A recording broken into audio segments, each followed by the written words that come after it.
Good afternoon. Welcome to the Midday Mull for Thursday, the 5th of March. With Robert Murray McShane, we're reading our way through Paul's second letter to the Corinthians, today the 4th chapter. And in verse 8, Paul says, "We are hard pressed on every side, but not crushed, perplexed, but not in despair, persecuted, but not abandoned, struck down, but not destroyed. We always carry around in our body the death of Jesus, so that the life of Jesus may also be revealed in our body." And as I read that, particularly thinking of Paul's life and what we see happening to him, it flies in the face of so much that you hear today from certain Christian circles, where people, tele-evangelists and people on the internet and things that people share, come with all the wonderful promises. You're going to have everything you ever wanted. If you're a child of God, God's on your side, God's looking after you, nothing will go wrong, you'll have it all. The wonderful promise of health, wealth, and happiness, you've got it because you're a Christian. And I look at Jesus, I thought, I don't see that in Jesus. You look at Paul, don't see that in Paul. And I look at so many Christians today, and I don't see that in their lives. And these people would suggest, these preachers, well, if you haven't got it, that's because you're missing something. You haven't got enough faith. You haven't trusted. Maybe you'd have more money if you gave my ministry a bit of money.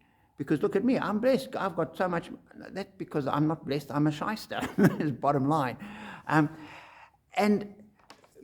So Paul looks and he says, he doesn't say that you're not going to have any troubles. He says, we are hard-pressed. Not we are never hard-pressed. He says we are hard-pressed. That's what he's experienced. That's what Christians experience. We are hard-pressed on every side. The pressures are there. It builds up. And in a society like we live in today, we will be hard-pressed on every side. He says that's true, but we're not crushed.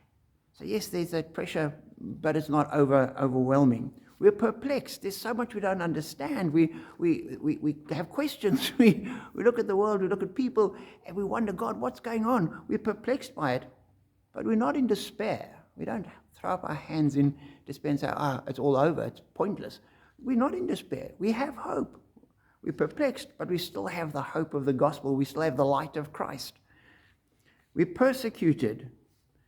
And in today's world, not physically, but so often socially, and there's pressure, and you think that, well, there's something wrong with you, we'll exclude you, we'll look down on you, there'll be snide remarks made behind your back.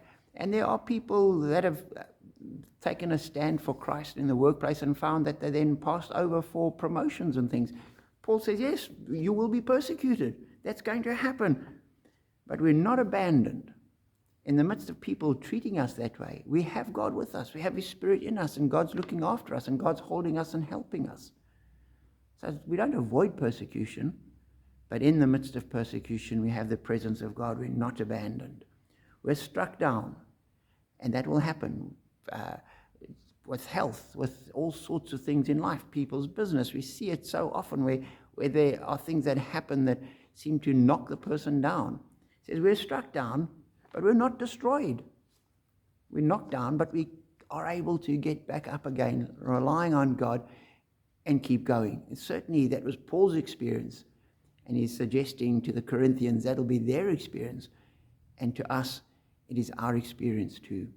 So be encouraged that this is true, not that we'll just have a bed of roses, no. And fortunately, from what I've seen, the vast majority of Christians experience this at times, but not all the time. And so if you're struggling, know that God is with you in those struggles. If you're not, be prepared to encourage people, share with people, give them the hope that God gives to you through His Word and through Christ, that they too will have the encouragement that comes from the gospel of Christ. So stand firm and know that we are blessed.